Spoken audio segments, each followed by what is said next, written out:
Something is wrong with the jet stream. Not broken, not damaged, but stuck.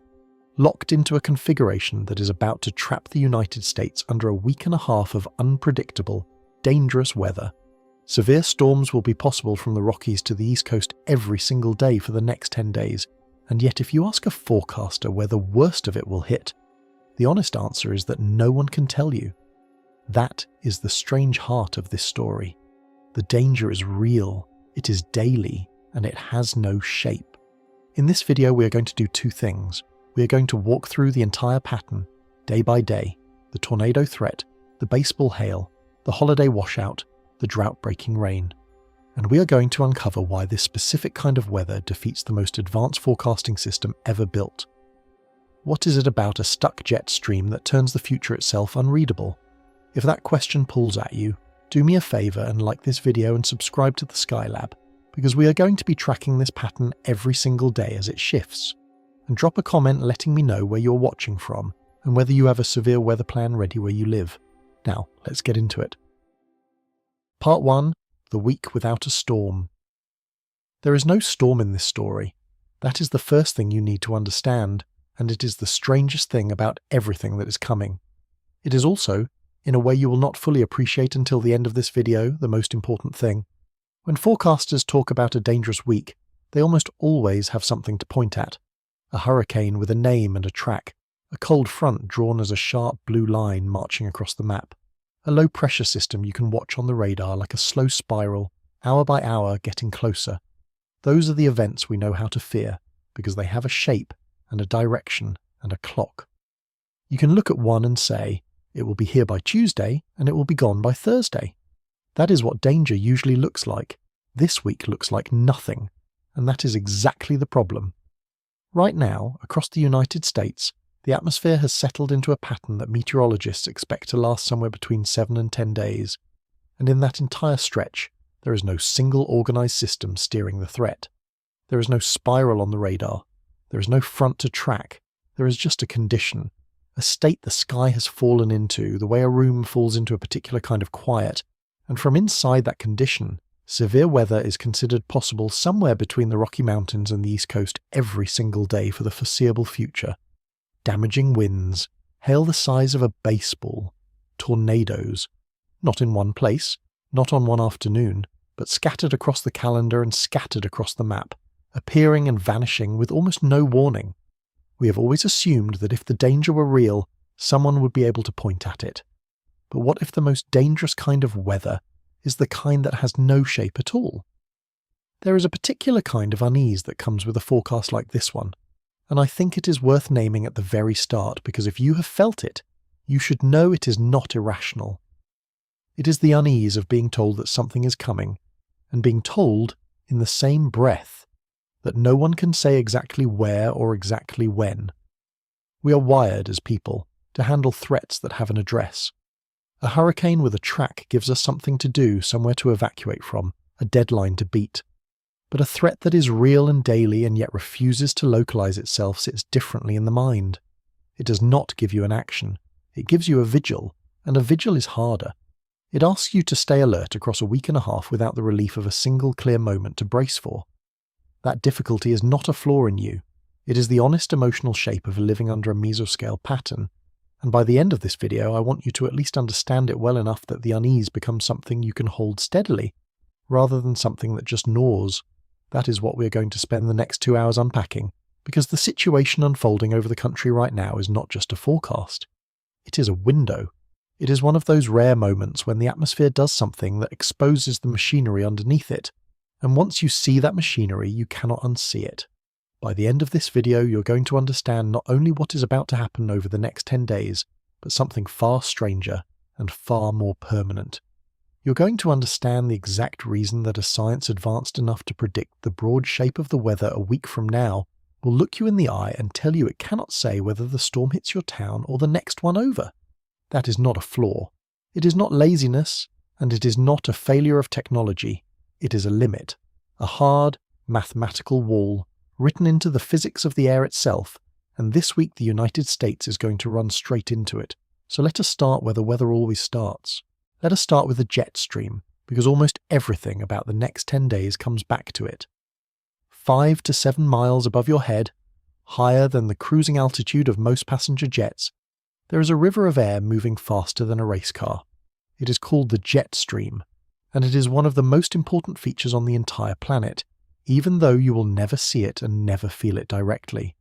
It forms along the boundary where cold polar air to the north collides with warmer air to the south, and because the planet is spinning, that boundary does not just sit there. It organizes itself into a fast, narrow, winding current that wraps the whole hemisphere. Think of it as the steering wheel of North American weather. The storms you experience down here at the surface do not really decide where they go. The jet stream decides for them. It carries them. It strengthens them. It tears them apart. When you want to know what the weather is going to do, you do not look at the ground first. You look up at that river and you ask what shape it is in today. And right now, the river is doing something specific. It has a deep, pronounced dip in it, a long southward plunge, and that dip is parked directly over the Rocky Mountains. Meteorologists call a feature like that a trough. When the jet stream dips south, it drags colder air down with it, and it creates rising motion in the atmosphere underneath. And rising motion is the raw ingredient of unsettled, stormy weather. Air that rises cools, and cooling air condenses its moisture into cloud, and given enough of it, into thunderstorms. So a trough is, in the simplest possible terms, a storm factory. Wherever the jet stream digs a trough, the air downstream of it becomes primed to convect, to boil upward into towering clouds. That part is ordinary. Troughs form all the time. Every weather pattern you have ever lived through had troughs and ridges moving across it. Here is what is not ordinary. This trough is not moving. Troughs are supposed to progress.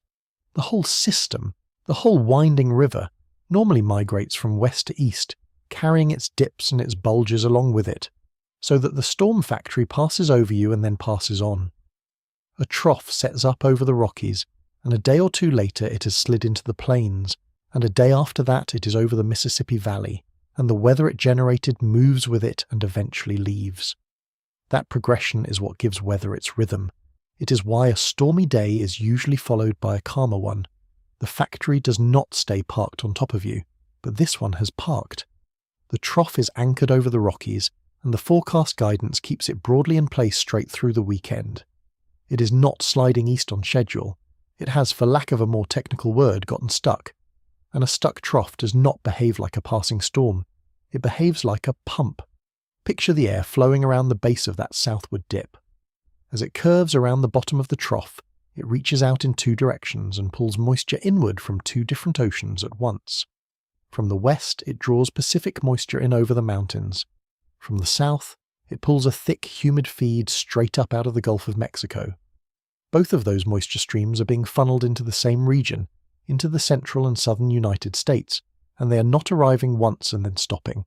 As long as the trough sits there spinning, the pump keeps running.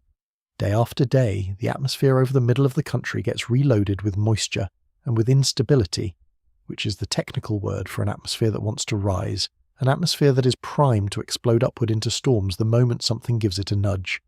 There is something worth pausing on here, because the word stuck deserves more than a passing mention.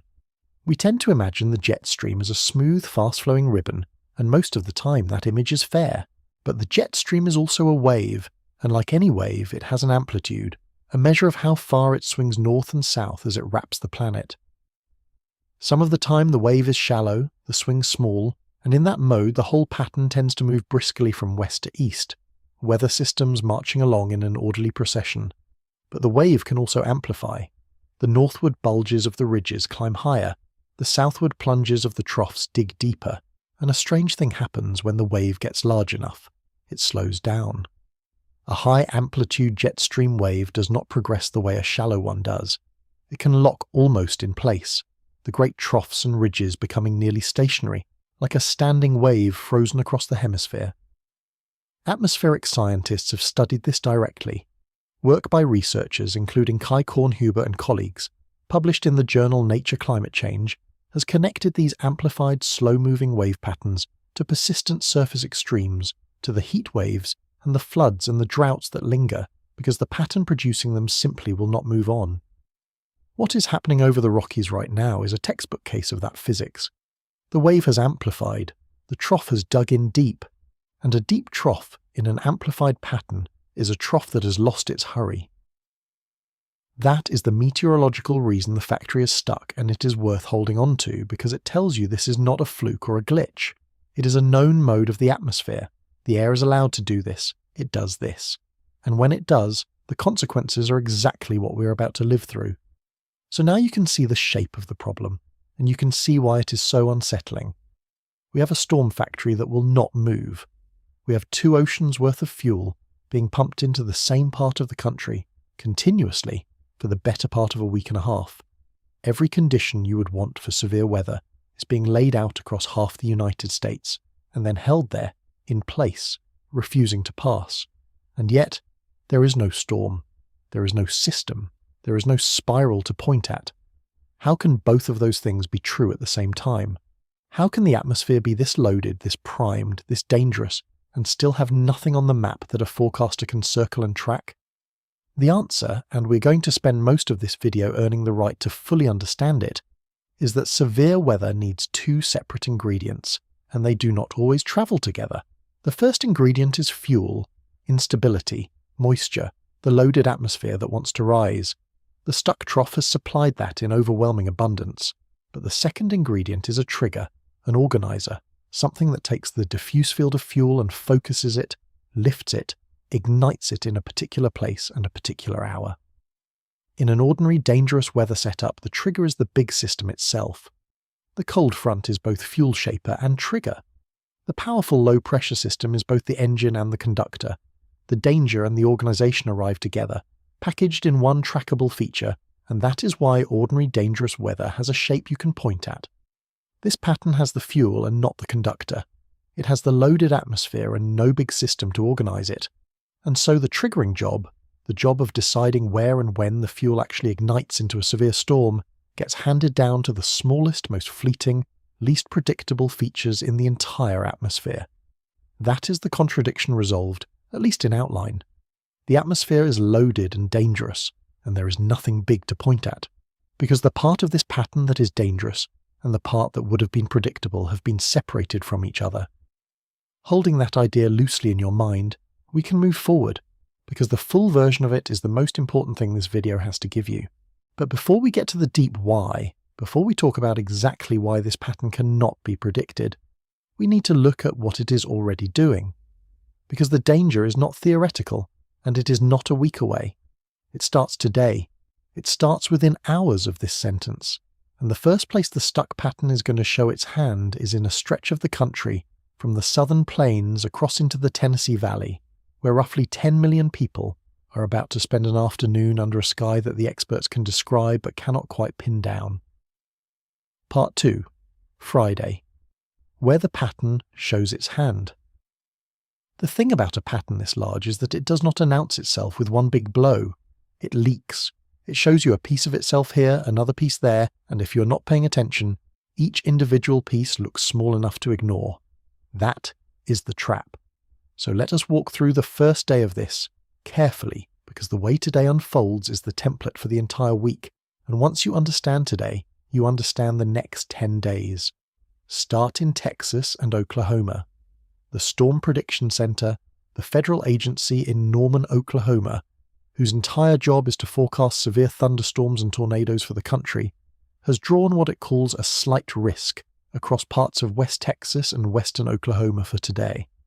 Now, the word slight is doing something dangerous there, and I want to stop on it. To an ordinary person, slight sounds like almost nothing. It sounds like a shrug.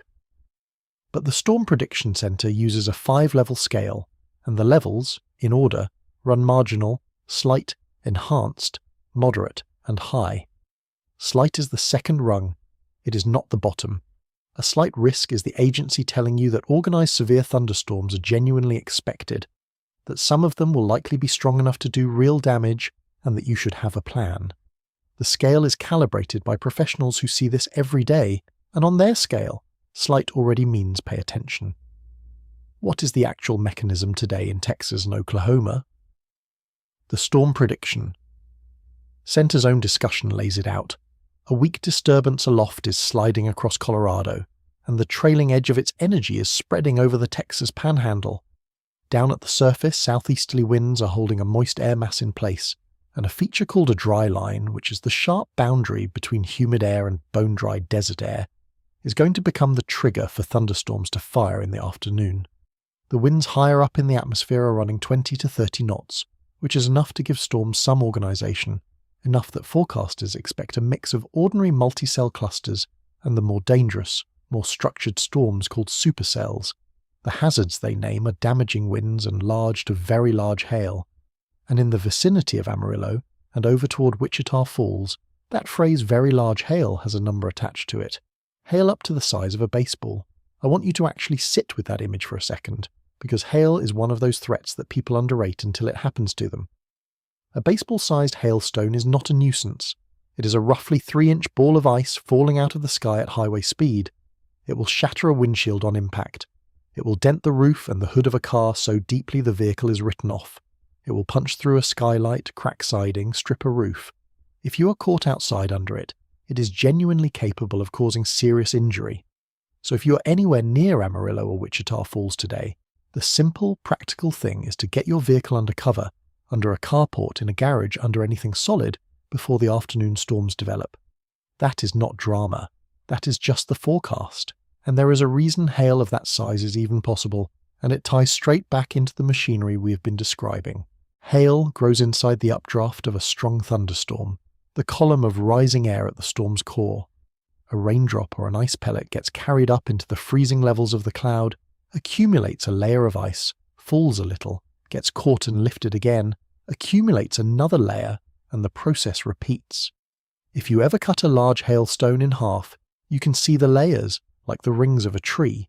Every layer is one trip up and down inside the storm, and the size the stone can reach depends on one thing above all, the strength of the updraft, because the updraft is what holds the stone aloft long enough to keep growing.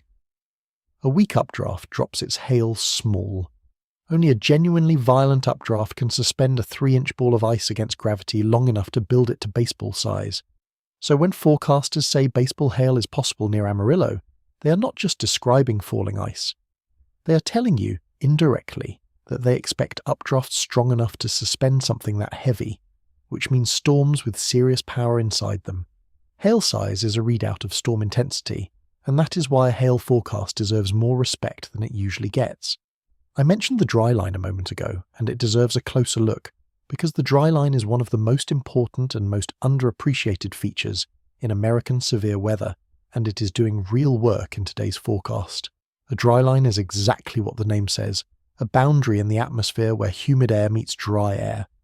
In the southern plains, it typically separates moist air streaming north from the Gulf of Mexico from very dry air that has come off the high deserts of the southwest.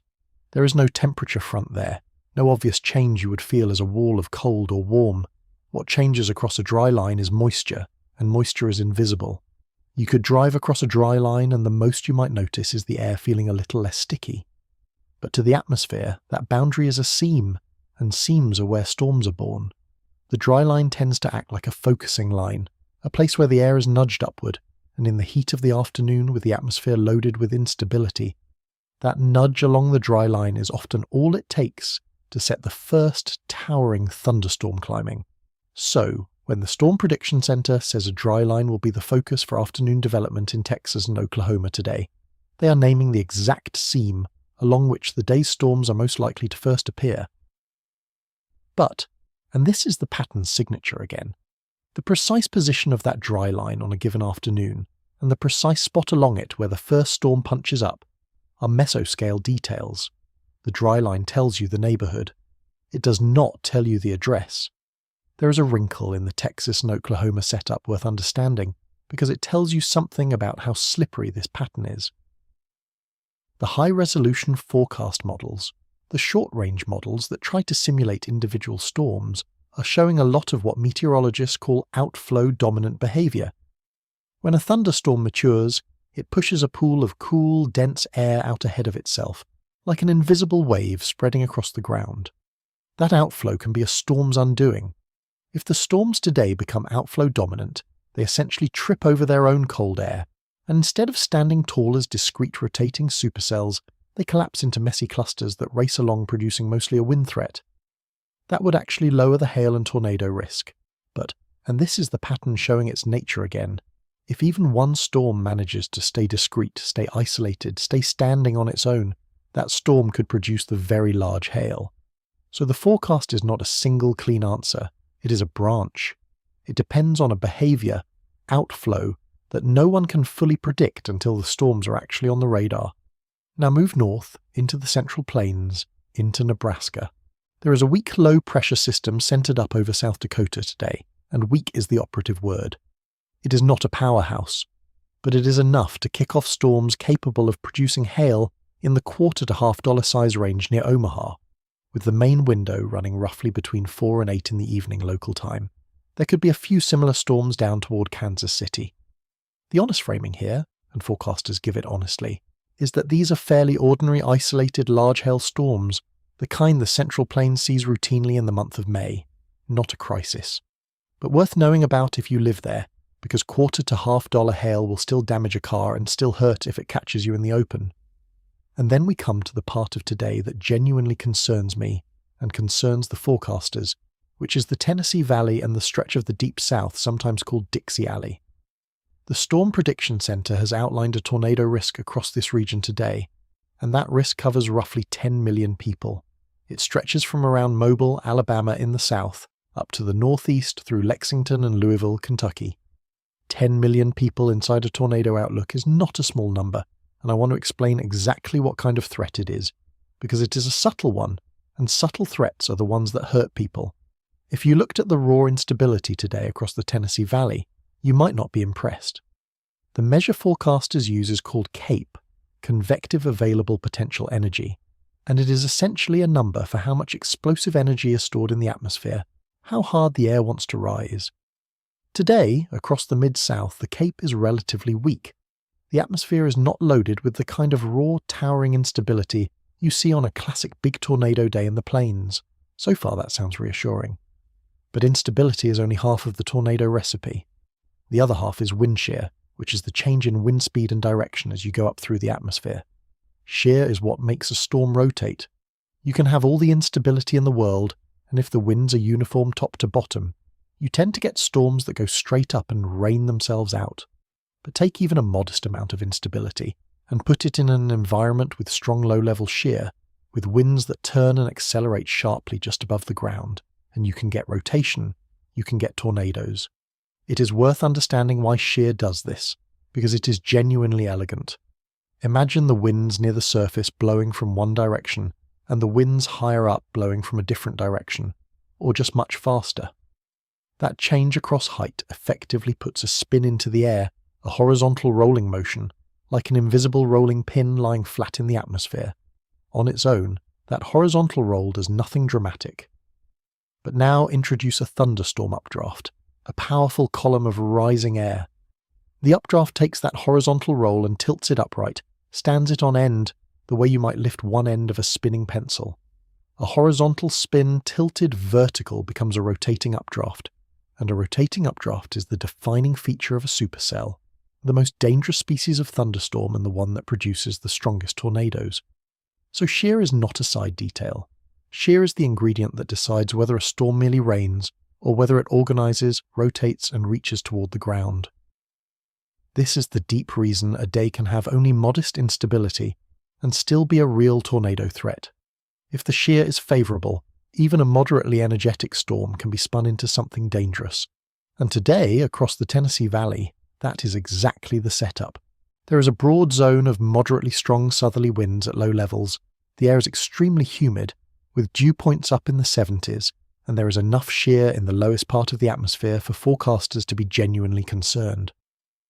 They have already observed mesocyclones, which is the technical term for the rotating updraft inside a supercell, in thunderstorms across the region. The rotation is already happening. The storm prediction centers confidence in the tornado threat today is officially in the marginal category, the lowest rung.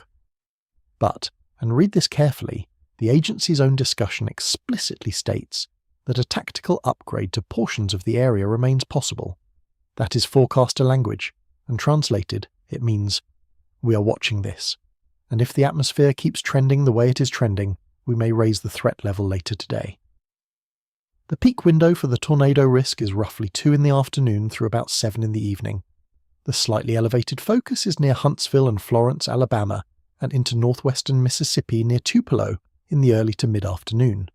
A large cluster of storms expected near Birmingham carries more of an isolated wind and hail threat, with a lower tornado risk inside that line. And up in Kentucky, a few storms could organize into supercells and spin up a brief tornado of their own. The local National Weather Service office in Birmingham, in its own forecast discussion, has spelled out a level 1 of 5 severe risk for the afternoon and early evening, with a brief tornado and damaging winds as the threats, while openly admitting that confidence in any widespread severe activity is very low. Sit with that combination for a moment, because it is the whole video in miniature. 10 million people under a tornado outlook, rotation already observed in the storms, a forecaster openly saying an upgrade is possible, and in the same breath, the same forecaster saying confidence in widespread severe weather is very low. Those statements are not contradictory. They are both completely true, and the space between them, the gap between we are genuinely worried and we genuinely cannot tell you where, is the exact thing this video exists to explain. Because here is the uncomfortable question today hands us. If the experts can see the rotation, if they can see the shear, if they can see the moisture, if they can draw a circle around 10 million people and say a tornado is possible in here today, why can they not tell those 10 million people which towns? Why is the honest answer always somewhere in this region, this afternoon, rather than this street at this hour? The pattern has shown its hand today, and what its hand reveals is not really about Friday at all. It is about a limit. To see that limit clearly, we have to watch what happens to the forecast itself over the next 48 hours, because over the weekend, the forecast is going to do something that, once you notice it, you will never quite be able to trust a long-range outlook the same way again. Part 3. The weekend. The forecast rewrote itself. I want to show you something that meteorologists look at every single day and that almost no one outside the field ever thinks about, because it is one of the cleanest demonstrations you will ever get of the thing this whole video is circling.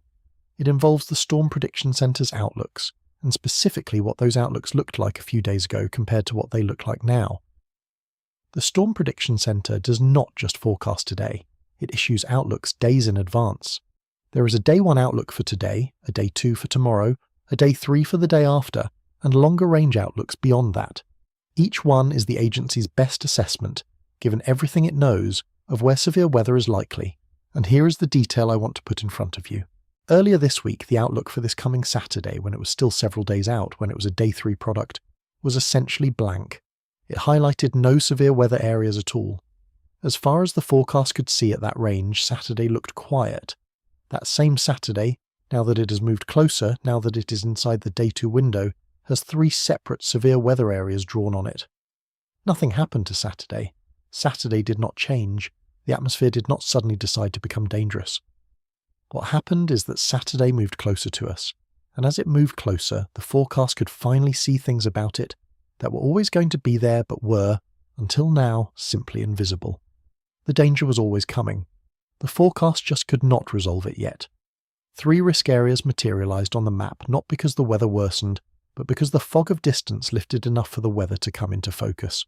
Stop and feel how strange that is.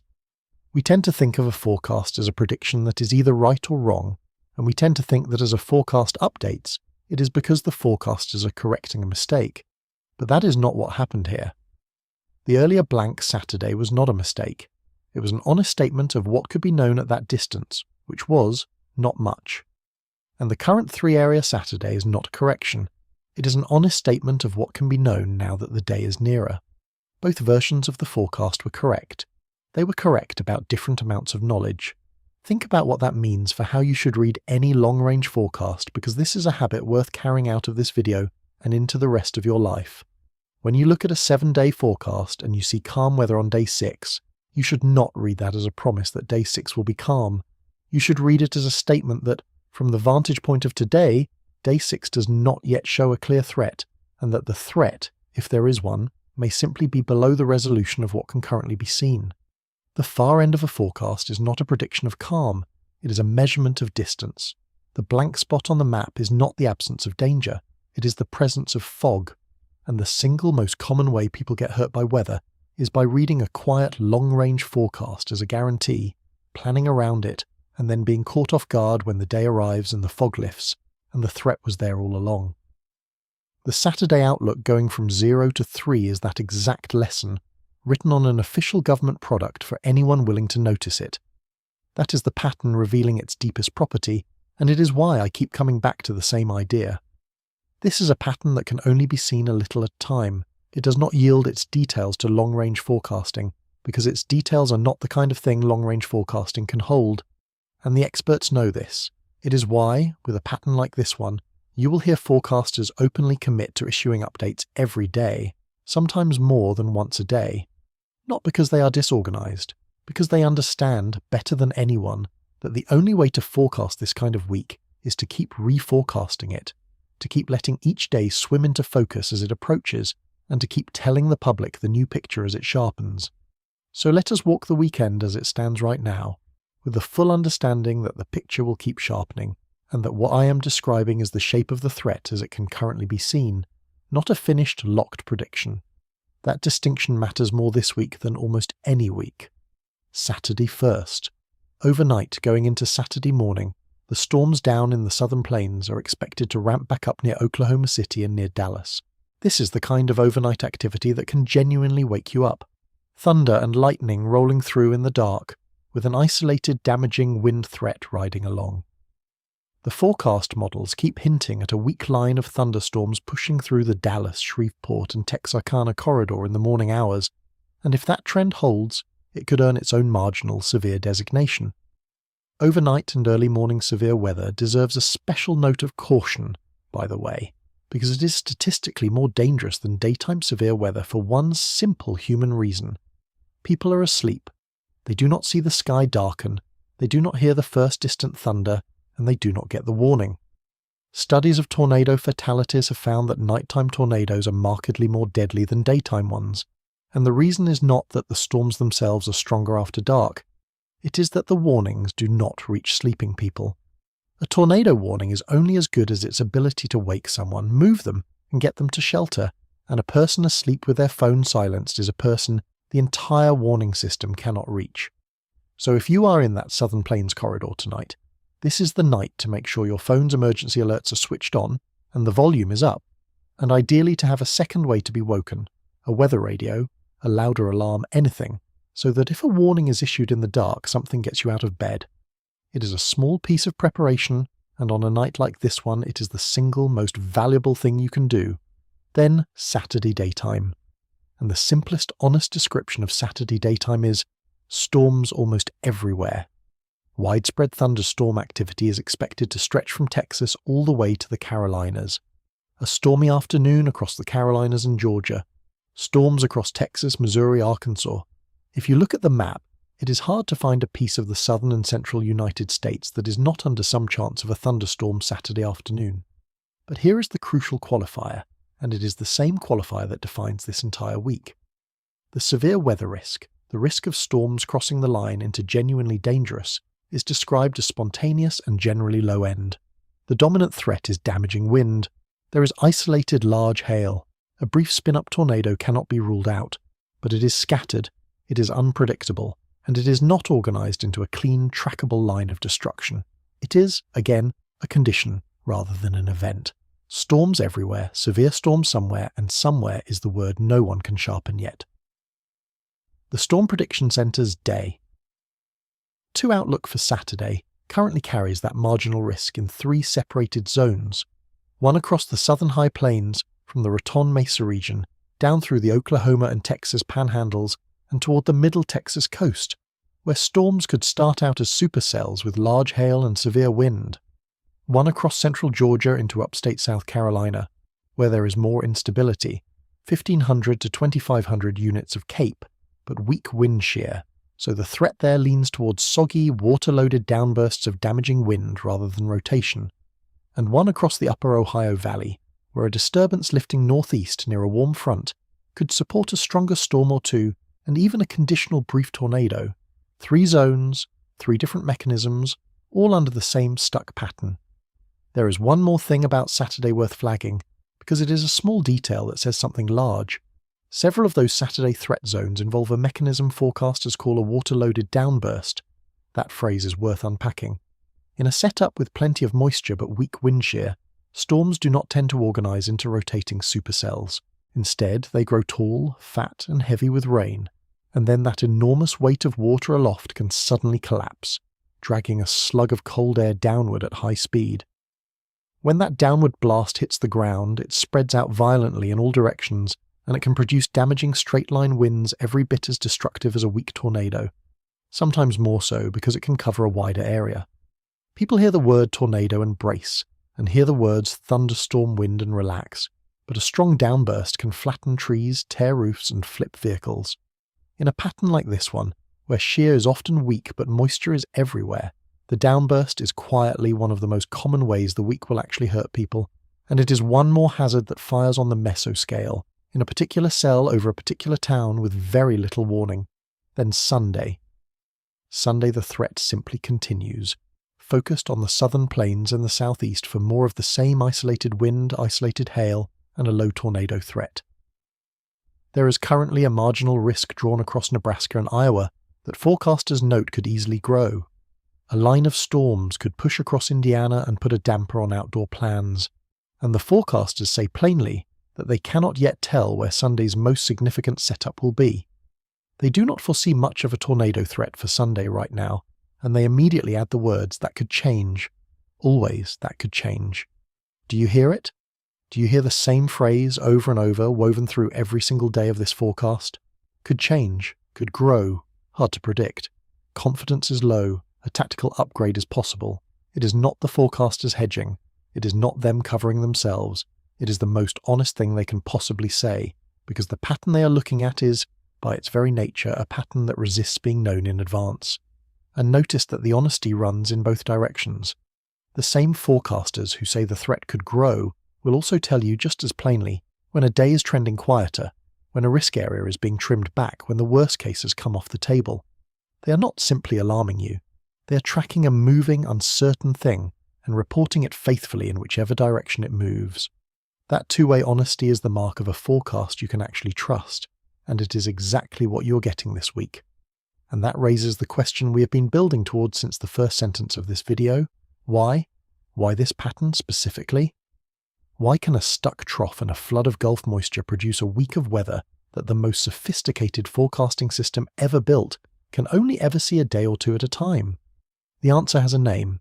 The forecasters have a word for the exact scale of weather that is doing this to them, and the word is mesoscale. Part 4. The word is mesoscale. Every forecaster watching this pattern keeps reaching for the same word, and it is not a dramatic word, and it is not a scary word, and that is precisely why it deserves your attention. The word is mesoscale. If you want to understand why the next 10 days cannot be pinned down, you have to understand what that word means, and you have to understand it well enough that it stops being jargon and starts being something you can almost feel. So let us build it up properly, from the ground. The atmosphere does things at different sizes. That sounds obvious when you say it out loud, but it has enormous consequences. Meteorologists divide weather into rough scale categories, and the easiest way to hold them in your head is to think of 3 of them. There is the large scale, what they call the synoptic scale, which is the realm of the big features, the jet stream itself, the great troughs and ridges, a massive low-pressure system, a continent-spanning cold front, the kind of weather that gets drawn on the national map you see on the evening news. Synoptic features are thousands of kilometers across, and they live for days, sometimes more than a week. Then, at the other end, there is the small scale, the storm scale, the individual thunderstorm, a few kilometers wide, alive for maybe an hour. And in between those two, there is the mesoscale, the middle scale, features that run from a few kilometers up to a few hundred kilometers across, and that live for minutes to hours. A cluster of thunderstorms, a line of storms, an outflow boundary, that invisible wave of cool air a previous storm leaves behind. A local pocket where the clouds break and the sun suddenly heats the ground. The mesoscale is the scale of the things that actually reach down and touch your life. The synoptic scale tells you whether the week is unsettled.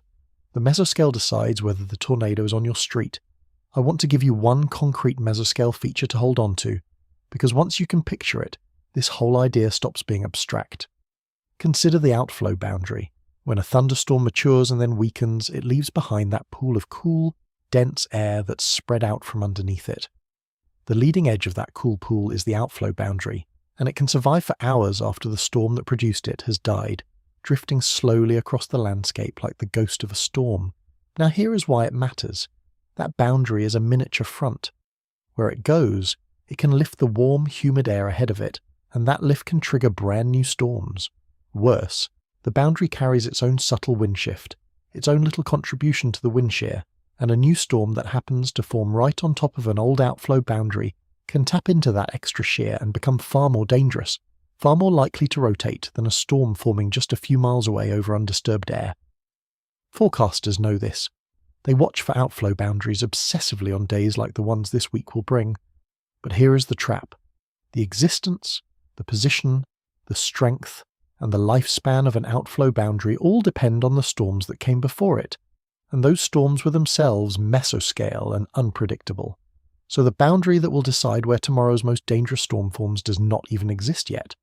It will be born from today's storms in a place and with a shape that cannot be known until today's storms have finished playing out. That is the mesoscale in one image, a feature that decides the next disaster, that no one can forecast because it is the leftover of a thing that has not happened yet. Now here is the part that matters, the part that explains everything. Predictability is not the same at every scale. It is wildly, dramatically different depending on which scale you're asking about. And the rule, the deep rule, is brutally simple. The bigger the feature, the further ahead you can predict it. The smaller the feature, the shorter the warning. The synoptic scale, the big jet stream pattern, is predictable in a practical sense, out to something like a week or even 2. Forecasters genuinely can tell you, with real skill, that 10 days from now the jet stream will favour a trough here and a ridge there. But the mesoscale, the cluster, the line, the individual rotating storm, has a predictability measured not in weeks, and not even reliably in days, but in hours. Hours! That is the whole thing.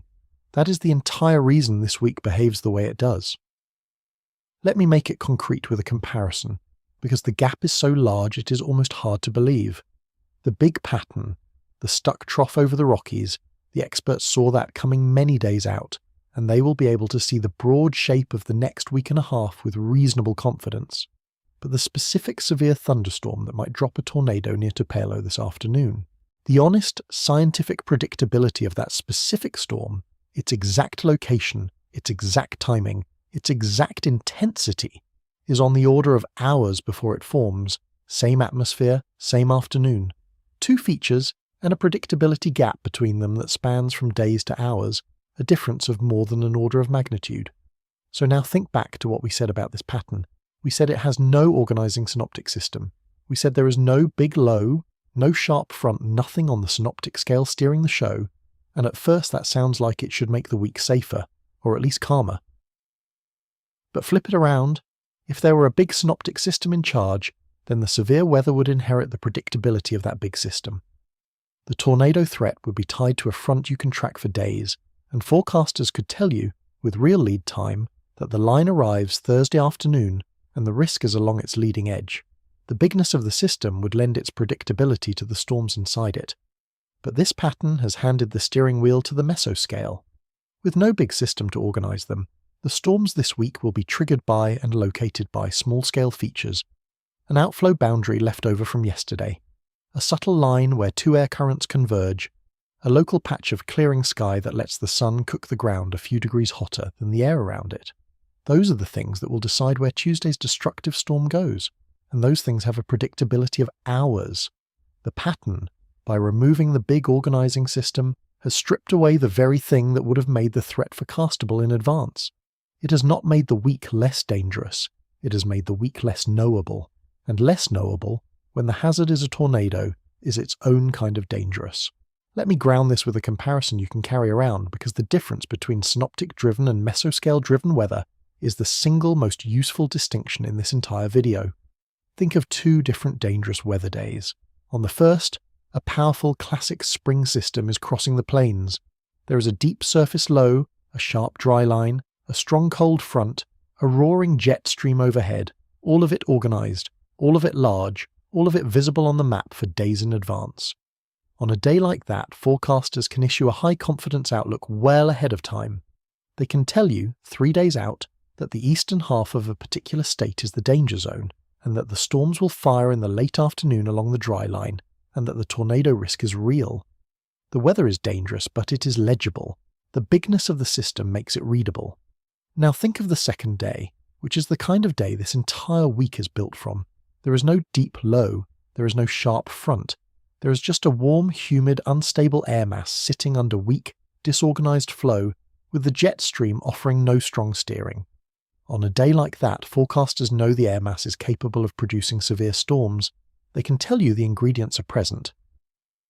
But where the storms actually fire comes down to a subtle convergence line that will not even exist until that morning, or to the precise placement of the cool outflow left behind by the previous day's storms, or to where a deck of morning clouds happens to break apart and let the sun heat the ground.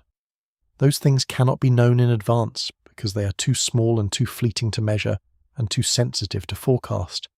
The weather is dangerous and it is illegible. The smallness of the triggering features makes it unreadable. This week is the second kind of day, over and over, for 7 to 10 days in a row.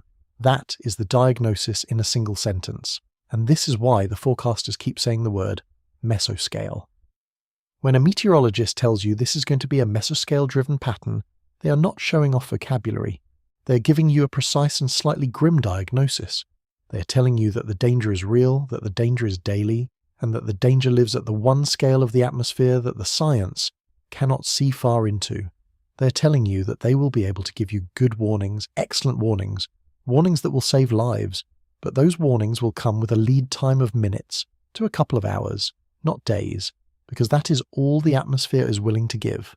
The mesoscale is where the weather gets personal. It is also where the forecast goes quiet. And that should make you ask the obvious question, why? Why is the mesoscale so much harder than the big scale? It is not because the equipment is worse. The radar sees small storms just fine.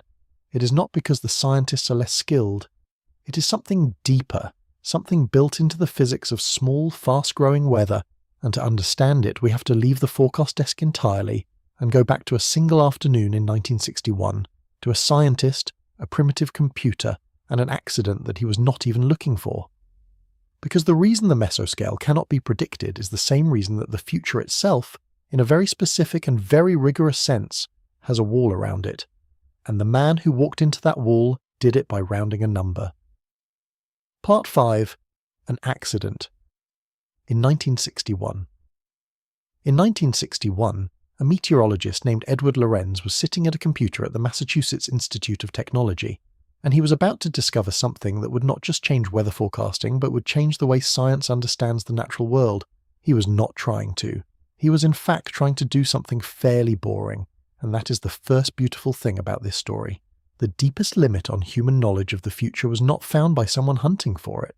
It was found by a man who was essentially trying to save himself some time. You have to picture what a computer was in 1961. It was not a screen on a desk. It was a room-sized machine, slow, loud, temperamental, with a fraction of the power of the phone you are very possibly holding right now. Lorenz had programmed his to run a simplified simulation of the weather, a stripped-down mathematical model of the atmosphere, just a handful of equations meant to capture the essence of how air moves and heats and circulates. And he would set it running, and it would print out, line by line, a sequence of numbers representing the weather of his little simulated world, evolving forward in time. One day, he wanted to re-examine a particular run. He wanted to see a stretch of that simulated weather again, and rather than start the whole thing over from the beginning, he decided to take a shortcut.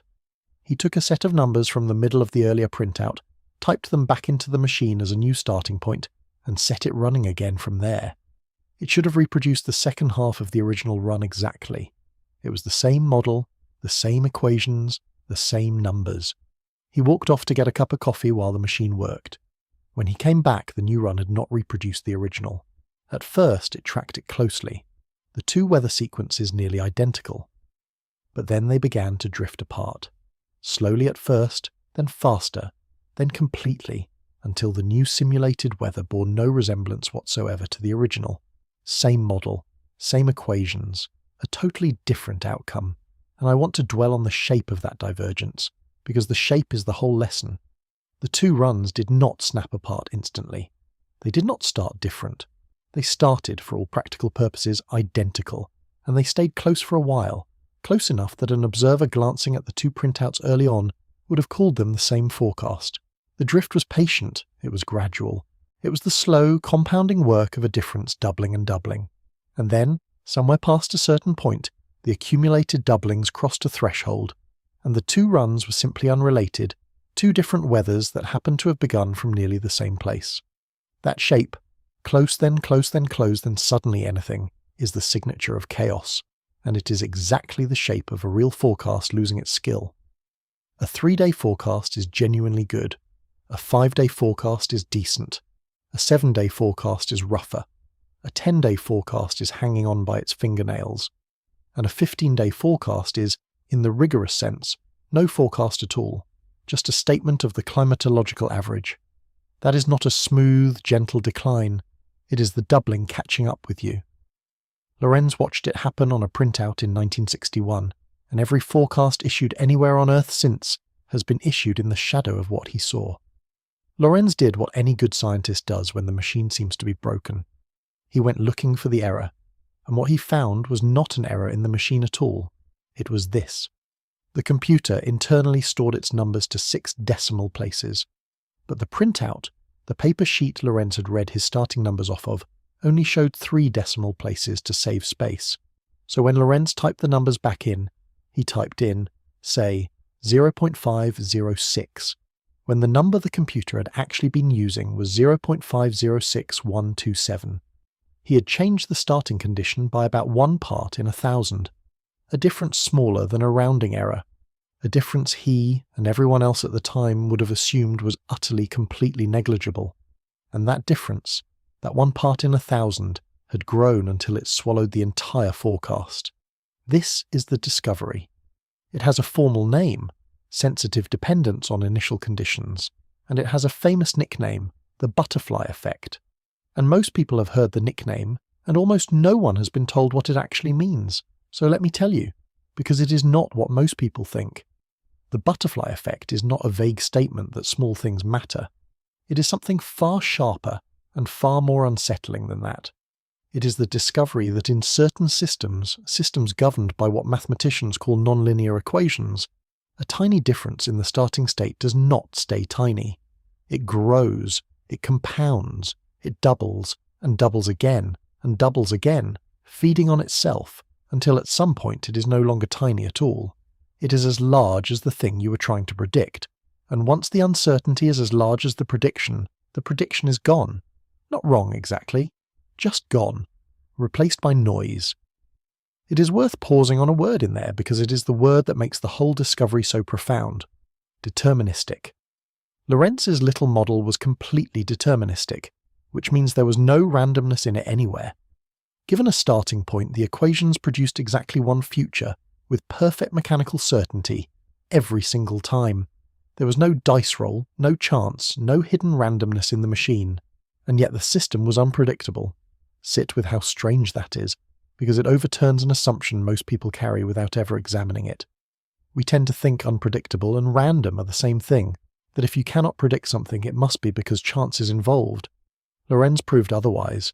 He proved that a system can be entirely deterministic, entirely governed by fixed laws with no randomness at all, and still be impossible to predict, simply because it amplifies the tiny unavoidable imprecision in our knowledge of where it started.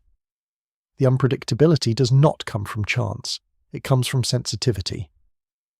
The weather is not unpredictable because the atmosphere rolls dice. The weather is unpredictable because the atmosphere obeys its laws so faithfully that it will faithfully amplify the one part of the starting state we could never measure.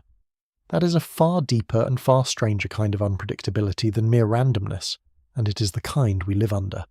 Lorenz published this in 1963 in a paper in the Journal of the Atmospheric Sciences titled Deterministic Non-Periodic Flow, and it became one of the founding documents of what we now call chaos theory. Years later, in 1972, giving a talk, He framed the idea with the image that stuck to it forever. He asked, in the title of the talk, whether the flap of a butterfly's wings in Brazil could set off a tornado in Texas. And notice how perfect, how almost cruel the choice of a tornado in Texas is, given everything we have been talking about. Lorenz was not saying the butterfly powers the tornado. A butterfly's wings carry a laughably small amount of energy. He was saying something stranger. He was saying that the atmosphere is so sensitive, so non-linear, that a disturbance as small as a butterfly's wing beat, if you could somehow remove it from the world, would over enough time lead to a completely different arrangement of the weather. Not a weaker tornado. A different world of weather entirely. The butterfly does not add energy. It changes which future happens. And here is the consequence, the one that reaches directly into the forecast for the next 10 days. If the atmosphere amplifies differences that small, then to make a perfect forecast you would need a perfect measurement of the entire atmosphere. You would need to know the temperature, the pressure, the humidity, the wind, at every single point, with infinite precision, everywhere on Earth, all at once. And that is not a question of building a better satellite or a faster computer. It is impossible in principle. There will always be a gap between the real atmosphere and our measurement of it, always some butterfly-sized piece of the world we did not capture, and the equations of the air will take that gap and grow it relentlessly until it dominates. This means there is a ceiling, a hard, mathematical ceiling on how far ahead the weather can be predicted, by anyone, with any technology, ever. For the big synoptic scale pattern, that ceiling sits at roughly 2 weeks. Push a forecast past about 2 weeks, and even a theoretically perfect model fed with near-perfect data will collapse into uselessness, into a forecast no better than simply quoting the long-term average for the date. Now hold that 2-week number next to what we said about the Mesoscale, because this is where the 1961 accident and the 2026 forecast lock together. 2 weeks is the ceiling for the big stuff. But Lorenz's error growth does not run at one speed.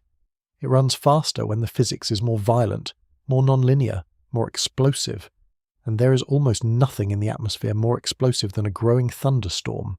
A thunderstorm is built on moist convection, on water vapor condensing and releasing its latent heat, and that heat release is itself ferociously sensitive to tiny differences in temperature and moisture. So the error growth that takes 2 weeks to run its course on the synoptic scale can run its entire course, from negligible to total, in a single afternoon inside a field of thunderstorms. Work by atmospheric scientists, including a well-known study by Fuqing Zhang and his colleagues around 2002 on the predictability of a real snowstorm, showed exactly this, that mesoscale features can lose predictability in hours, because moist convection is an error amplifier of staggering efficiency. There is a way to picture this that I find genuinely helpful. Think of predictability as a budget, a fixed amount of error doubling that a forecast can absorb before it collapses. The atmosphere is always going to take whatever small uncertainty you start with and double it again, on some characteristic timescale. For the big synoptic scale flow, that doubling is slow. The error takes a long time to grow from negligible to dominant, and that slow growth is what buys you a 2-week horizon. But moist convection, the engine of a thunderstorm, doubles error fast.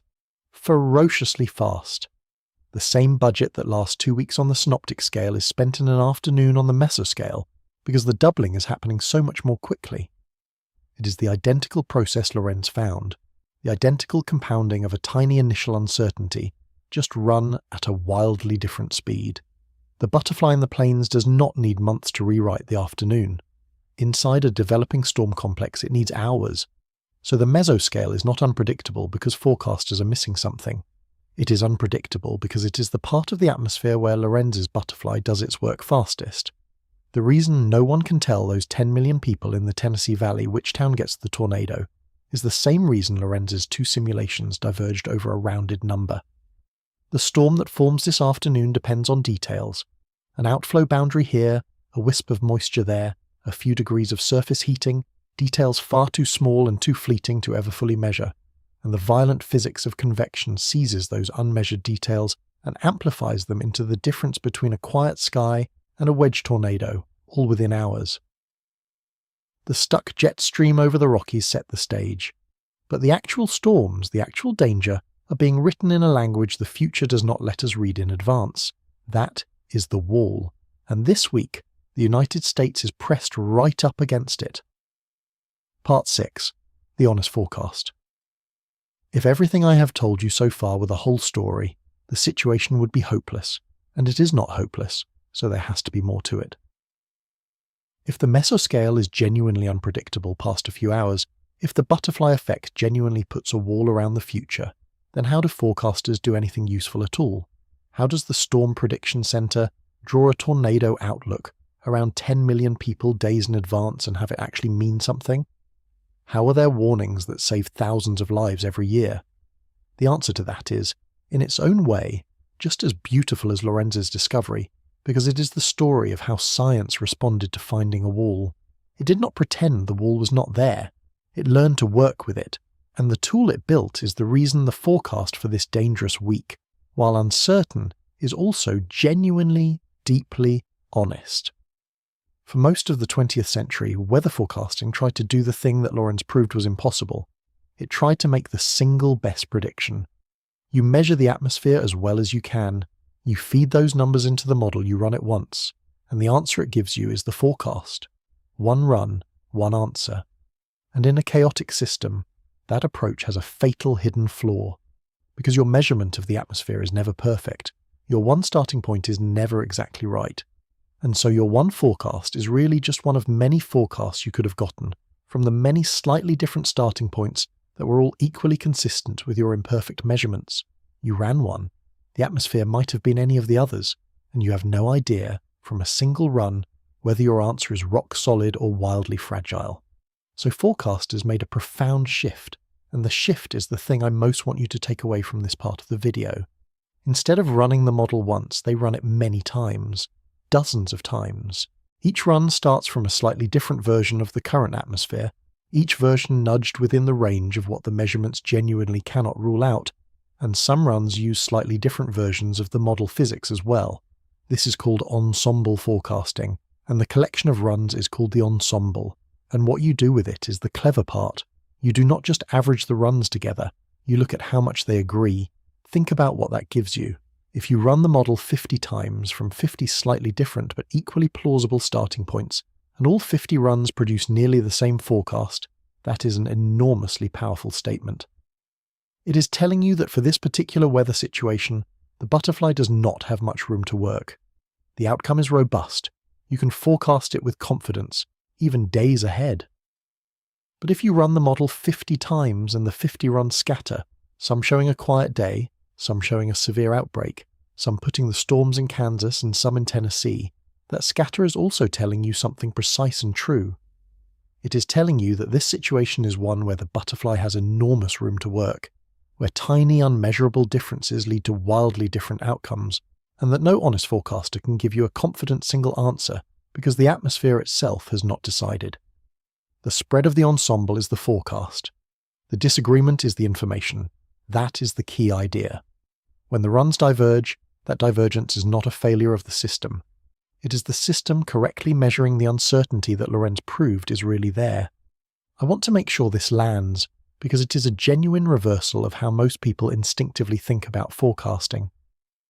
The instinct is that a good forecast is a confident forecast, that the forecaster who gives you a single sharp answer is the one who knows what they are doing, and the one who hedges is the one who does not. Ensemble forecasting turns that completely around. In a chaotic system, the honest forecast is the one that reports the real uncertainty, and the dishonest forecast is the one that pretends to a precision the atmosphere does not contain. If 50 model runs scatter wildly, and a forecaster, looking at that scatter, still hands you a single confident answer, that forecaster is not being skillful. They are concealing the spread. They are giving you a number that feels reassuring and is, in the deepest sense, a fiction. The forecaster who instead says the outcomes range widely, and here is the shape of that range, is the one telling you the truth. We have been trained to want the confident voice. In weather, past a certain horizon, the confident voice is the one to distrust, and the voice describing a range is the one doing the real science. There is a second, quieter point hidden in here, and it is about why forecasts have gotten so much better over the decades, even though the wall Lorenz found has not moved an inch. The wall is fixed. The 2-week ceiling is permanent. But within that ceiling, The quality of forecasting has improved enormously, and it has improved for two reasons. The observations got better, more satellites, more sensors, more data feeding a more accurate picture of the current atmosphere, which pushes the starting uncertainty smaller. And the models got better, finer grids, better physics, better representation of the small scales. Both of those improvements buy skill. They do not move the wall, but they let forecasters get closer to it, squeeze more reliable lead time out of the budget. So the modern forecast is genuinely dramatically better than the forecast of 50 years ago. It is just better up against a ceiling that will always be there. Progress in forecasting is the story of approaching a wall, not removing it. And now look again at the Storm Prediction Center's outlook for this week, because you can finally read it for what it actually is. When the agency draws a broad, marginal risk across a wide, vague area, instead of a sharp, confident, tightly drawn higher risk, that is not the forecasters being timid. That is the ensemble telling them the threat genuinely cannot be localized yet, and the forecasters being honest enough to draw what the ensemble actually shows instead of pretending to a precision they do not have. The 5 categories, marginal, slight, enhanced, moderate, high, and the probability contours for wind and hail and tornadoes are, in the end, a translation. They are a way of taking the spread of dozens of model runs and turning it into something a person can act on. A high risk is the ensemble screaming in agreement. A broad marginal is the ensemble murmuring that something is out there but refusing to say where. And that revolving Saturday outlook we talked about, the one that went from blank to 3 risk areas. Now you can see what that really was. As Saturday came closer, as it moved inside the predictability horizon, the ensemble run started to converge. The scatter narrowed. Features that had been lost in the spread when Saturday was far away resolved into agreement, and the moment they did, the forecasters could honestly draw them, and 3 risk areas appeared. The forecast did not get corrected. The forecast got resolved. It came into focus at exactly the pace the chaos of the atmosphere allowed it to, and not one day sooner. This is what I mean by the honest forecast.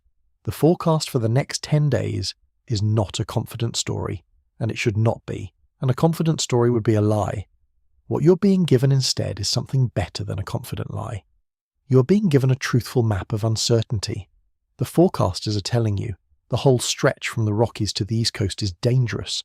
Every day, that part we are sure of, the ensemble agrees on the pattern, and they are telling you, we cannot yet say which towns, which hours, which storms, and we will not pretend otherwise, and we will keep updating you every single day as each day swims close enough for the ensemble to resolve it. That is not weakness. That is a science that met the wall Lorenz found, and instead of lying about it, learned to describe the wall precisely. We saw this same pattern play out just days ago, in the lead-up to the big mid-Atlantic heat event earlier this month, the one where a single enormous wave in the jet stream produced both a record-tier heat dome and a severe weather corridor stretching from Texas to Vermont, all on one day. In our video on that event, we talked about how forecasters could see the giant wave coming with real confidence, the synoptic scale feature, while the precise placement of the severe storms underneath it stayed fuzzy until the last day or two. That was the same physics you're watching now. The big wave was predictable. The storms inside it were mesoscale, and the forecast for that event, just like the forecast for this one, was at its core an honest map of what could and could not be known. There is one more thing I want to add here, because it is the part of the honest forecast that asks something of you, not just of the forecasters. An honest probabilistic forecast only works if the people receiving it know how to read a probability. And probabilities are something the human mind is genuinely bad at. When a forecaster says there is a low or marginal chance of a tornado in your area, the mind tends to round that down to 0, to hear it as nothing will happen, and to move on. But a marginal risk over 10 million people across a multi-day pattern does not mean nothing will happen. It means something will very likely happen somewhere in that area, and the honest forecast simply cannot tell you whether the somewhere is you. A small probability, spread across a large area and a long stretch of time, adds up to near certainty that the event occurs, and only uncertainty about the location. Those are different things, and conflating them is how people get hurt. The correct way to hear a marginal or slight risk is not "it will not happen to me." It is "it probably will not be my street, but it will be someone's street, and I cannot know in advance that it is not mine, so I will keep my plan ready." That is not paranoia. That is simply reading the probability the way the forecaster meant it. The honest forecast meets you halfway. It does the hard work of measuring the uncertainty truthfully, but it needs you to do the other half, which is to not flatten that truth back down into a false certainty the moment you hear it. So we have built the whole machine now. We understand the stuck trough. We understand the mesoscale and why this pattern handed the steering wheel to the one scale that cannot be seen far ahead. We understand Lorenz and the wall around the future, and we understand the ensemble, the honest forecast, the science of describing uncertainty instead of hiding it. But understanding the machine is not the same as understanding what it will do to actual people, in actual places, over the actual next 10 days. Because this pattern is not only a hazard. The very same stuck jet stream that is loading the country with severe weather is also, at this exact moment, doing something that millions of people in the drought-stricken South have been desperate for. The pattern does not only take, it also gives. And to see the whole truth of the next 10 days, we have to look at both hands at once. Part 7. The same sky that threatens you is saving the South. There is a stretch of the deep south and the southeast where, for months, people have been looking up at clear skies and hating every minute of it. The drought across parts of the southern United States has been serious and stubborn. The ground cracked and thirsty, reservoirs dropping, farmers watching the calendar, fire danger climbing, and the very same stuck jet stream trough that is about to spend 10 days threatening half the country with hail and wind and tornadoes is, at this exact moment, the best thing that has happened to those drought-stricken regions in a long time. Over the coming week, the Deep South and the Southeast are forecast to receive a widespread 2 to 5 inches of rain. That is not a disaster. For that ground, that is a rescue. I want to dwell on this because it is the part of the story that most reveals the strange, double-edged nature of what a jet stream pattern actually is. We have spent this whole video correctly treating the stuck trough as a threat. It is. But a trough is not good or evil. It is a configuration. It is a particular shape of the river of air overhead, and that single shape, that one configuration, is simultaneously delivering a destructive multi-hazard severe weather threat and a life-giving, drought-breaking rain to overlapping pieces of the same country, at the same time out of the same machinery. The moisture being pumped up from the Gulf is the fuel for the tornadoes. The moisture being pumped up from the Gulf is also the 2 to 5 inches of rain soaking into parched Georgia and Alabama soil. It is one act of the atmosphere wearing two faces. It is worth understanding why drought-stricken ground is, paradoxically, some of the most flood-prone ground there is, because it is a counterintuitive fact, and it matters for how this week plays out in the South. You might assume that dry, thirsty soil would soak up rain eagerly, like a dry sponge. And a dry sponge does soak up water, but severely drought-baked earth does not behave like a sponge. It behaves more like pavement. When soil dries out for long enough, it can become hard, compacted, and in some cases almost water-repellent at the surface, a condition soil scientists actually have a name for. Rain falling on ground like that does not sink in. It runs off fast, sheeting across the hardened surface into the nearest low spot, the nearest creek, the nearest storm drain. So the first heavy rain onto long-droughted land can produce flash flooding far more readily than the same rain onto healthy, absorbent soil. The drought does not protect the South from flooding. In the short term, the drought makes the flooding worse. Only after the ground has been re-wetted, after the first rounds of rain have softened and loosened it, does it begin to absorb water the way we imagine soil should. This is the cruel arithmetic of breaking a drought with thunderstorms. The rain the land desperately needs arrives in exactly the form, sudden and heavy, that the hardened land is least able to absorb. There is a real cost folded into the gift, and honesty requires naming it. When you drop 2 to 5 inches of rain onto a landscape over the course of a week, especially when some of it comes in the heavy bursts that thunderstorms produce, you create a flooding risk on the individual days when the rain comes down hardest. We are already seeing the sharp end of that. Around Mobile, Alabama, a flash flood warning has cited 6 to 9 inches of rain already fallen across communities like Saraland and Satsuma and Creola, with emergency management reporting genuinely life-threatening flash flooding. Nationally, The current alert picture includes 37 flood warnings, 19 flood watches, and 7 flash flood warnings. So the rain is not gentle and it is not free. The same water that breaks the drought can, in the wrong burst, overwhelm a creek or a storm drain in an afternoon.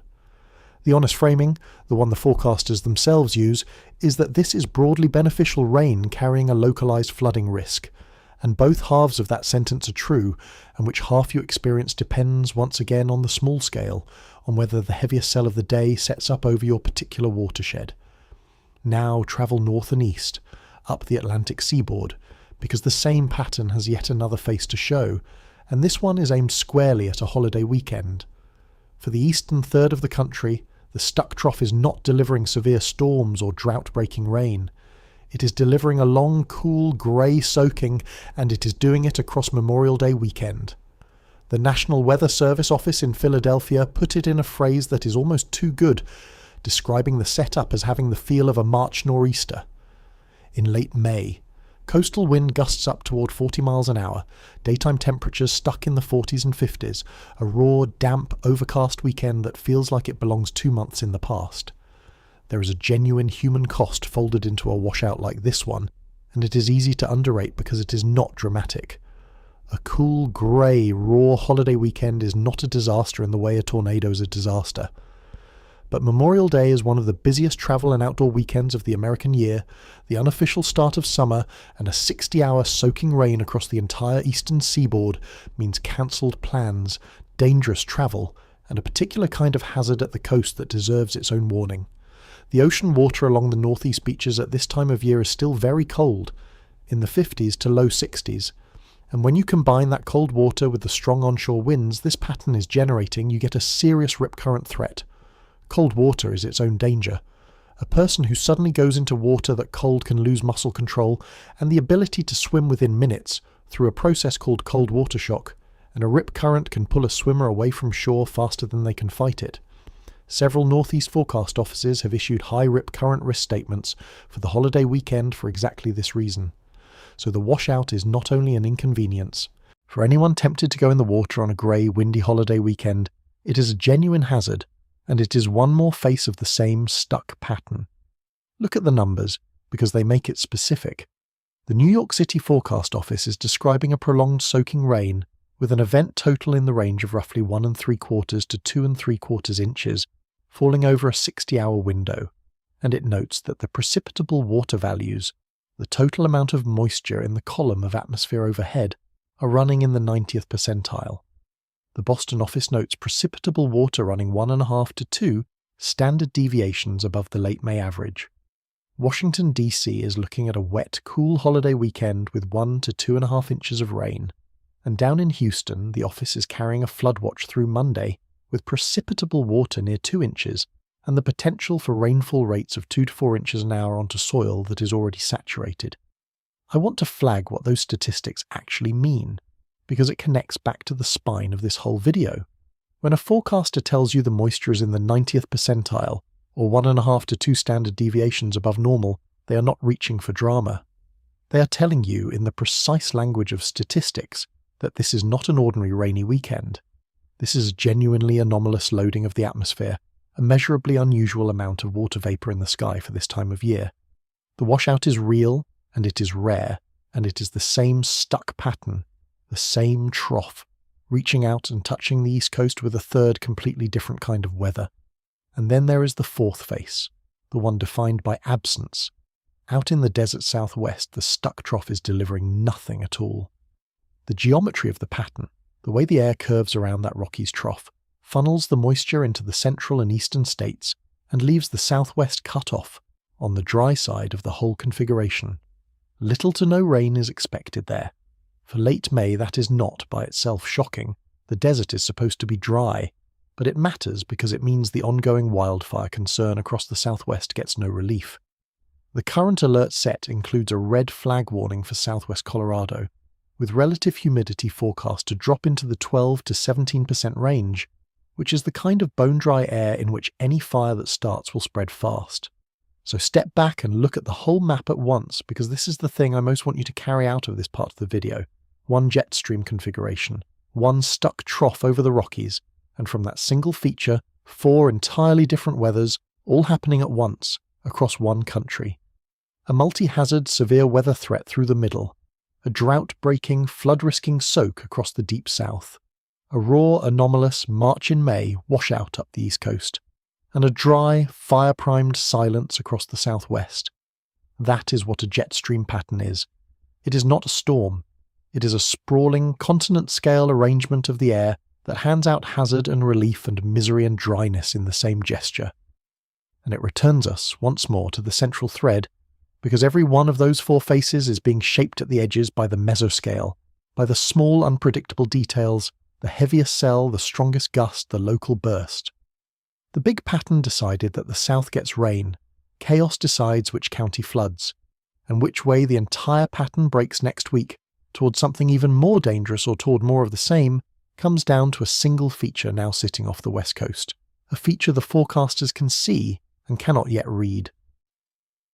Part 8. The Fork in the Road. Everything we have described so far, the stuck trough, the daily mesoscale threat, the 4 faces of the pattern, all of that holds together as a reasonably coherent picture through the weekend and into the very start of next week. But this pattern is not finished evolving, and as we look toward the middle and end of next week, the forecast arrives at a genuine fork in the road. 2 roads, 2 very different futures for the country's weather, and as of right now, no one with no tool, with no satellite and no supercomputer can tell you which road we take, because the choice between them sits past the horizon where the future is still allowed to be read. This is not a gap in this video, it is the live, honest edge of the forecast itself, and I want to walk you right up to that edge. Start with what happens early next week, because even that is shaped by the pattern's refusal to behave simply. Through Monday and Tuesday, the forecast guidance brings a ridge, a northward bulge of the jet stream building across the Great Plains. Now, a ridge is in many ways the opposite of a trough. Where a trough lifts air and breeds storms, a ridge sinks air and suppresses them. So you might think the ridge arriving would simply shut the severe weather off. It will not. What the ridge does is suppress the organised severe weather, the most coherent threat. But underneath that ridge, the atmosphere remains loaded with instability. All that Gulf moisture is still in place, and so the mesoscale threat survives. Storms can still fire day after day, triggered by those same small-scale boundaries and convergence lines we have talked about throughout this video. Early next week is, in the forecaster's framing, still a daily severe weather period. It is just a daily mesoscale severe weather period, scattered and spontaneous and hard to place, rather than an organised one. The ridge changes the character of the threat. It does not end it, and then we reach the fork. Around Wednesday or Thursday of next week, the forecast models are showing growing agreement on the development of a large-scale low-pressure system along the west coast of the United States. A real, organised, synoptic scale system, the very kind of feature this pattern has lacked from the beginning. And the entire question of what the end of next week looks like comes down to one thing, and it is genuinely a coin still in the air. What does that west coast low do? Here is the first road. The west coast low could eject. It could pull away from the coast and drive eastward, up and over the Rocky Mountains and out into the Great Plains. And if it does that, everything changes, because that low would be exactly the organising synoptic system the pattern has been missing. It would arrive over a plains atmosphere that has spent days reloading with instability and moisture, and it would give all that pent-up fuel the large-scale trigger it has lacked. The result would be a much more widespread, much more intense, and crucially much more predictable severe weather outbreak across the Great Plains and the Midwest. Predictable, because now there would finally be a big feature to track. The synoptic scale would be back in charge, and the severe weather would inherit its predictability. Forecasters would be able to see that outbreak coming with real lead time. It would be more dangerous. It would also paradoxically be more knowable. There is a reason the Rockies sit right at the centre of this fork, and it is worth a moment, because it is a piece of geography quietly shaping the weather of an entire continent. The Rocky Mountains are a genuine barrier to the lower atmosphere. When a low-pressure system off the west coast tries to move inland, it cannot simply roll across the mountains intact the way it would roll across flat ground. The mountain barrier disrupts it, stretches it, sometimes tears it apart, sometimes forces it to weaken on the upwind side and then reorganize, or regenerate, on the downwind side out over the high plains. Whether a given system survives that crossing, and how strong and how organised it is when it emerges on the eastern side, is one of the genuinely difficult problems in forecasting the central United States. So when forecasters say they are uncertain whether the West Coast Low will eject over the Rockies, they are not being vague. They are pointing at a specific, well-known, hard piece of physics, the interaction of a weather system with a mountain range, and admitting that the outcome of that interaction, 7 days out, is not yet knowable. And here is the second road. The West Coast Low could stall. Instead of ejecting cleanly over the Rockies, it could sag and meander, drifting around over Nevada and Utah, spinning in place over the Great Basin without ever driving out into the plains. And if it does that, then the end of next week looks like the beginning of next week, and like this week, and like the whole stretch we have been describing. More unpredictable, scattered mesoscale severe weather days, more instability with no organising trigger, more of the pattern that hands the steering wheel to chaos. The threat would continue, daily, real, and once again impossible to localise more than hours ahead. 2 roads, a more violent but more visible outbreak, or a continuation of the diffuse, unreadable grind. And which one happens is, as of right now, genuinely undetermined. That event is roughly 7 days out, and 7 days for the specific behaviour of a specific low-pressure system is right at the ragged edge of the predictability horizon we spent this whole video building. Remember the ensemble. Run the models many times for that West Coast Low, and right now the runs scatter. Some eject it, some stall it. The spread is wide because 7 days out for a feature like that, the spread is honestly supposed to be wide. The forecast is not broken. The forecast is sitting exactly at the wall, and I find something almost poetic in where this fork leaves us, because it is the perfect expression of the pattern's whole character. The single most dangerous thing that could happen in the next 10 days, a widespread, organised, hard-hitting, severe weather outbreak across the plains, is also the single most predictable thing that could happen, because it would come with a big trackable system attached. And the less dangerous road, the continuation of scattered mesoscale storms, is the less predictable one. The pattern has arranged things so that more danger would come with more warning, and less danger comes with less. That is not how we instinctively expect the world to work, but it is exactly what this video has been about. Predictability does not track how bad the weather is, it tracks how big the feature is. And until that West Coast Low decides what kind of feature it wants to be, the honest forecast can only do what it has done all along. Watch, update every day, and tell you the truth, which right now is that the road forks and the fog has not yet lifted. Part 9. Standing inside a chaotic system.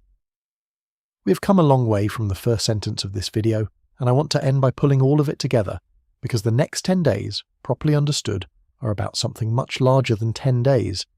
Whenever the weather does something strange, something persistent, something hard to predict, a particular kind of explanation starts to spread.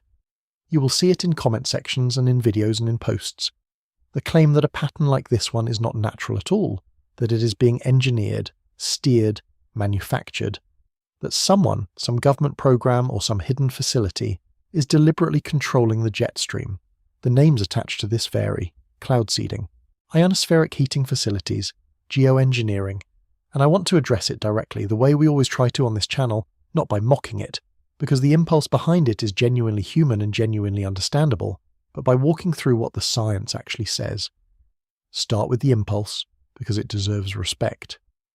A stuck, dangerous, week-and-a-half-long weather pattern that the experts themselves admit they cannot pin down is, psychologically, a very hard thing to sit with. The human mind reaches for agency. It is, in a strange way, more comforting to believe that someone is in control, even someone malevolent, than to believe that the pattern is the product of a chaotic system that no one is steering. A controlled atmosphere is at least an atmosphere with a steering wheel. So the appeal of the weather modification explanation is not stupidity. It is the discomfort of chaos, looking for somewhere to land. But now the science. Cloud seeding is real. It is a genuine, documented technology, and that is exactly why it gets invoked. But cloud seeding does one very narrow thing. It encourages clouds that already exist, under conditions that are already favourable for precipitation, to release a bit more of their moisture. It is a nudge to an existing cloud. It cannot create a cloud from clear sky. It cannot move a weather system, and it comes nowhere remotely close to being able to create, or steer, or stall a jet stream trough. The ionospheric research facilities that get mentioned, like the well-known one in Alaska, operate on the ionosphere, the thin, electrically charged layer of the upper atmosphere that sits far, far above where weather happens. There is no mechanism, none, by which heating that rarefied upper layer reaches down and organises thunderstorms in the troposphere below.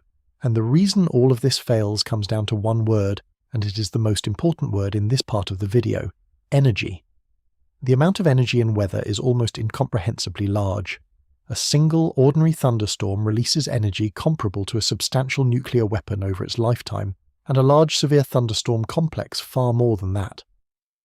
A jet stream pattern spanning a continent, a stuck trough pumping 2 oceans of moisture across the United States for 10 days, contains a quantity of energy so far beyond the total output of every weather modification effort humanity has ever attempted that the comparison is not even close.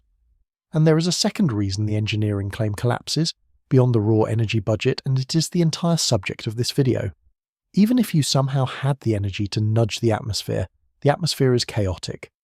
It is the very system Lorenz showed amplifies tiny inputs into completely different outcomes. A deliberate steerer of the weather would face exactly the same wall the forecasters face. They could not predict the consequence of their own nudge, because the nudge, like the butterfly, would be amplified unpredictably. You cannot precisely steer a system whose defining property is that small inputs lead to unforeseeable results. The chaos that makes the weather impossible to forecast also makes it impossible to control with precision. The same mathematics closes both doors, so the conspiracy framing does not just fail on energy, it fails on the deepest logic of the system itself. A chaotic atmosphere is not a machine with a steering wheel hidden somewhere. It is a chaotic atmosphere, all the way down. It is not a near miss. It is many, many orders of magnitude. Trying to steer the jet stream with cloud seeding is not like trying to push a truck. It is like trying to push a mountain range by leaning on it. The energy budget alone closes the case. The stuck trough over the Rockies was not engineered. It is the chaotic, non-linear atmosphere doing exactly what Lorenz showed it does, settling on its own into one of its amplified, slow-moving configurations. There is a gentler version of the same instinct worth addressing too, the one that looks at the forecast changing every day, at the Saturday outlook going from blank to 3 risk areas, and concludes that the forecasters simply do not know what they are doing. By now you can see why that conclusion is exactly backwards. A forecast that updates as a day moves inside the predictability horizon is not a forecast failing. It is a forecast working precisely as the science demands. The changing outlook is the honest fingerprint of a profession that met the wall Lorenz found and refused to lie about it. The forecasters are not the people who do not understand this pattern. They are the people who understand it best, which is exactly why they keep telling you it cannot be pinned down. And here is one last contrast, almost a quiet one, to leave you with. While the lower atmosphere over the United States has tangled itself into this stuck, chaotic, hard-to-read knot, the sky above it has been almost perfectly calm. Space weather, the conditions driven by the sun, has been about as quiet this week as it ever gets. The geomagnetic field has barely flickered. There are no significant solar storms aimed at us. The chaos in this story is not coming from the sun, and it is not coming from anything exotic. It is entirely homegrown, entirely tropospheric, entirely the ordinary air of our own planet, behaving in the extraordinary way that ordinary air, governed by non-linear equations, is always capable of behaving. Before we get to what you do with all of this, I want to take one more honest look at the question lurking under the whole pattern. The question of whether weeks like this one are becoming more common. It is a fair question, and it deserves a fair answer rather than a comfortable one. Some atmospheric scientists have argued that as the Arctic warms faster than the mid-latitudes, the temperature contrast that drives the jet stream weakens, and a weaker contrast could favour a wavier, slower, more easily stuck jet stream, which would mean more of these amplified, stalled, persistent patterns. It is a genuine hypothesis, taken seriously, studied hard, but it is also genuinely contested. Other scientists, looking at the same data, are not convinced the effect is real, or are not convinced it outweighs other influences, and the honest state of the science is that this is an open and actively debated question, not a settled fact. I am not going to tell you the matter is decided, because it is not, and you should be wary of anyone in either direction who tells you it is. What I can tell you, and what is not in dispute, is the narrower thing. The pattern over the Rockies right now is a clean textbook example of a stalled amplified jet stream configuration. Whether such configurations are trending more frequent is the open question. That this is one of them is not. And the honest scientist's position is to hold those two statements separately, to be precise about what is known and humble about what is not, which is, when you think about it, the very same discipline the forecaster brings to the week ahead. So what do you actually do with all of this over the next 10 days? You do the simple, concrete things, and you do them precisely because the threat is unpredictable. You keep the emergency alerts on your phone switched on and the volume up, especially overnight, because in a mesoscale pattern the warning may come with a lead time of minutes, and a phone that wakes you is worth more than any long-range forecast. You know, in advance, where your safe place is, the interior room, the lowest floor, away from windows, so that if a warning comes, you're not deciding under pressure. You check the forecast every single day, not because the forecasters got it wrong yesterday, but because each new day is a day that has finally swum close enough to be seen, and the update is the system handing you the freshest truth it has, and you treat the absence of one big dramatic storm not as a reason to relax, but as the precise signature of the kind of pattern that asks for steady, daily attention rather than a single moment of fear. And there is a distinction worth making here between the two things forecasting actually gives you, because people sometimes lose faith in forecasts by expecting the wrong one. There is the long-range outlook, and there is the short-fuse warning, and they are different tools doing different jobs. The long-range outlook, the multi-day picture, is the predictability of the pattern. It can tell you, days ahead, that a stretch of days is dangerous. It cannot tell you the address. The short-fuse warning, the tornado warning, the severe thunderstorm warning that lands on your phone is a different thing entirely. That warning is not a prediction days out. It is issued minutes ahead, often from radar that is watching a specific storm rotate in real time, sometimes from a trained spotter who is physically looking at the storm. And that short-fuse warning system is extraordinarily good. It is one of the genuine triumphs of modern meteorology. The predictability barrier limits the long-range outlook. It does not cripple the short-fuse warning, because the short-fuse warning is operating inside the few hours window where the mesoscale can be seen. So the correct relationship to have with this week is to use both tools for what each is good at. Use the daily outlook to know that the week demands attention, and to keep your plan ready. Use the short-fuse warning, when it comes, as the real, trustworthy, act-now signal that it is. The outlook says, be ready. The warning says, go now. Both are honest. Both are doing exactly what the science allows. And a household that understands the difference is a household that will move at the right moment instead of being lulled by the fuzzy outlook or paralyzed waiting for a certainty that the pattern was never going to provide. But beyond the practical, I want to leave you with the larger thing, because I think it is the real reason a pattern like this one is worth 2 hours of your time. The unease you might feel looking at a map with 10 days of unmarked danger on it. That feeling of wanting someone to just tell you plainly what is going to happen and where. That feeling is not ignorance. It is not weakness. It is, in the most literal sense, the human experience of standing inside a chaotic system. Edward Lorenz, rounding a number on a primitive computer in 1961, did not just find a quirk of weather models. He found a permanent feature of reality, a wall around the future, built not out of our ignorance but out of the deep mathematical structure of the world itself. And every so often the atmosphere arranges itself in a way that presses that wall right up against our daily lives, that takes the abstract limit Lorenz discovered and writes it across a continent in thunderstorms. It is worth saying plainly, as we close, that none of this should leave you feeling helpless, because helpless is the one thing the science does not actually justify. The wall around the future is real, but everything on this side of the wall is genuinely powerfully knowable. Forecasters can see this pattern. They can see the days that are dangerous. They can issue warnings that, when the storms finally form, will arrive with enough lead time to get people into shelter.